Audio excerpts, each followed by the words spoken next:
oduu ammee Saudi Arabiyaan lammiilee Itiyoo 47 du'aan adabuu irratti murteessite. Lammiileen Itiyoo tun naannoo jechuudha Naajiraanitti kan qabaman yoo ta'u yeroo dheeraa jechuudha akka du'a irratti murteessanis dubbachaa turan, amma immoo murteen du'aatis itti kennamee akka jechuudha qalamuyaan gabaafameeti jira. Rabbiin furmaata fidee fiigaa du'a ilma namaa adabbii du'aa tan ilmi namaa irratti jechuudha murteessitan eelaa najaa haa baasu jennee du'aayii goonaaf. Kanatti aansuudhaan dooktarri tokko Walaayitaa Sooddotti dhalatee hawwii dooktara ta'uu waan qabuuf hawwii isaa san galmaan ga'uuf baratee dooktara ta'ee eebbifamee yeroo eebbaan gabba'utti jechuudha hojii waan dhabeef qonnatti deebi'ee lafa qotachaa jira. Garuu jechuudha miira jechuudha dooktarummaarraa gara qonnatti deebi'u akka jechuudha hedduu namaas miidhu BBC wajjiin gaafii deebii taasiseen himeeti jira dooktartichi kun.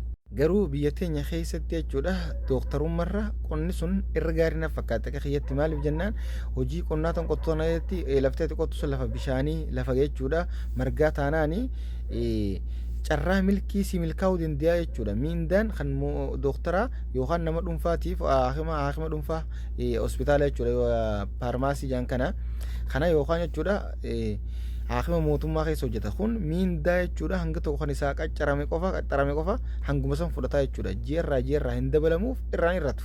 Kun ammoo jireenyuma isaa kan ittiin jiraatu harkarraa karaa afaanii ta'a.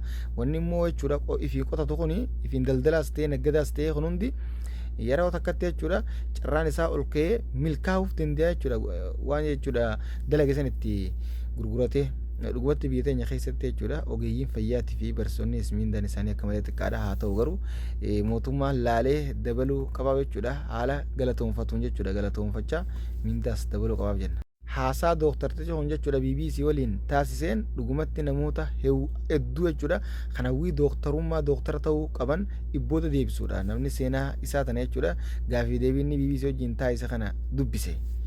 Ana makka kiyyatti gaafa duraa takka dooktarummaa hedduun jaaladha. Ijoolleen hanga ammaan tanaa dhaloonni ol yaa jiru yoo maal ta'uu barbaadde yaaniin baratte dooktara jetti. Waa hunda caalaa jechuudha mootummaa yookaan ambaasaaddara yookaan waan akkanaa barsiisaa kana caa barsiiftuu kana caalaa dooktara ta'uudha jaalatanii jechuudha. Dooktarri kun waan guddaadha garuu waan jechuudha ammaan tanaa deemaa jiru kanaa wajjin waan hedduu dhibboota nama deebisaa jechuudha keessattuu akka dooktarri kun jechuudha dubbatetti. Kanatti aansuudhaan Itoophiyaa fi Somaalilaandiin dhimma nageenya daangaa irratti jechuudha sadarkaa olaanaatti marii godhanii jiran. Kanatti aansuudhaan Geetaachoo Raddaatii fi ambaasaaddar Ridwaan Husseen jechuudha gaafii fi deebii miidiyaa waliin taasisan liivii ammaan tana dabraa jira deemaa asumaan jechuudha. Daawwadhaa isiniin jennaga haasaa isaan irraan tana amma taasisaa jiran jechuudha liiviin ammaan tana gaafii deebiin isaanii dabraa jirti. Gaafiin tun ammoo jechuudha haala waliigaltee Viktooriyaa irratti jechuudha kan gaafii deebii taasisanidha. Hojiirra oolamaa jirti moo gara hojii jijjiiramaa jirti moo akkamii harkifachaa jirti maaltu wanna godhe gaafii deebiin hedduudha haala jechuudha yeroo fi akkasuma waliigaltee Viktooriyaa tan Tigraay gaafatti mootummaa federaalaati wajjin taasise. Garamitti deemaa jirti eessarra geessee kana kallattumaan jechuudha liiviin amma dabraa jirti deemaa daawwadhaa isiniin jenna. Kanatti aansuudhaan Itiyoophiyoononni tokkummaadhaan yoo dhaabbatan dhiibbaan alaa dhufu kamuu jechuudha humaa godhuu hin danda'u jechuudhaan manni marii bakka bu'oota uummataa dubbateeti jira. Waa'ee jechuudha hidha haaromsa laga Abbaayeen wal qabateeti kan jechuudha haasaan kun kenname. Kanatti aansuudhaan yaa'iin gamtaa Afrikaatii fi Awurooppaa walitti makamuu walii galtee cimsuu irratti jechuudha marii taasisaatii jiran. Yaa'iin ministeerota gamtaa Afrikaatii fi Awurooppaa sadaffaan Baaljeemitti taa'amaati jira. Oduu biyya keessaa qaban kana fakkaata karaa oduu biyya alatti isin dabarsina. Lammiilee Indiyaa Saudi Arabiyaa keessatti jechuudha 22 hayyama fiizaa jechuudha hajjiitiin malee gara Makkaa imalaa jiran poolisiin to'achuun gabaafameeti jira. Kanaaf jechuudha warroonni jechuudha lammiileen teenyaas kan fiizaa malee jechuudha hayyama hajjii osoo hin baafatin gara hajjii malleettan akka gaariitti of eeggannoos godhaadha rabbi sinaa milkeessu.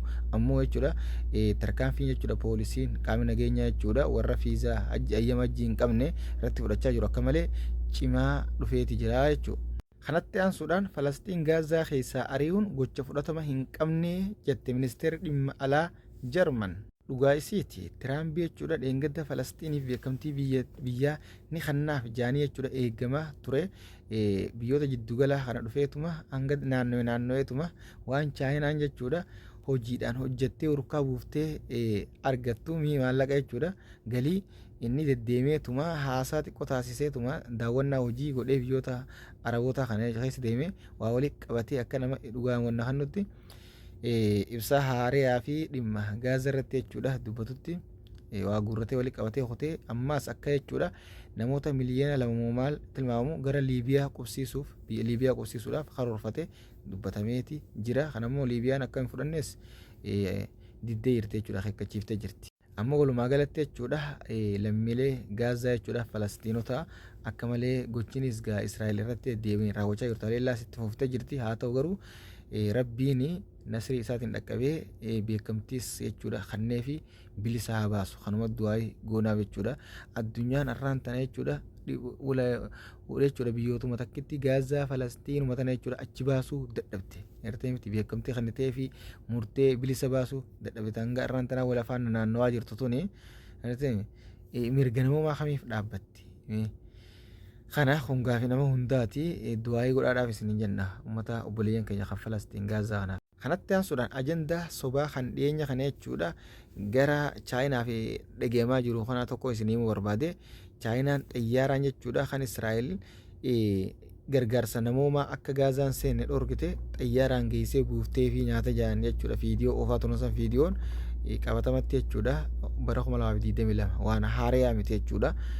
Kanammoo sobaan ajandaa addunyaa ta'ee jechuudha akka gaariitti chaayinaa naanneeffamaa jirti. Kana bakka takkatti adda baafachuu akka barbaadaniif jechuudha nuti dhugaa qofa isin biraan geenya waan ta'eef ammoo mallattoo gurraatti harka mirga jirtu san subscribe godhuun hin dagatinaa gaa yaani yeroo hundee jechuudhaan mallattoo san tuqaachaan oolu maatii keenya ta'a namoonni jechuudha haareen nuti dabalamuudhaan nuti waaree isin biraan geenya tan dhugaa qofa jechuudha tan sobaa tan gabaafamtellee akka soba taatee isin adda baafnaa jechuudha. Koncoon fa'aa oduu guyyaa arraan tanaati oduu irraa qaban kana fakkaata kan biraatiin angoolee deemutti sheer duwwatuudhaan facaasaa anka isiniif dhiyeessu oduu ammeeti oduulee gaa guyyaa guyyaan galgala jechuudha yeroo hunda oduu haaree isin biraan geenya tan dhugaa qofa kanaaf tan biraatiin angoolee deemutti sheer duwwatuudhaan facaasaa. Salaamu alaikum warahmatullaahi wabarakaatu.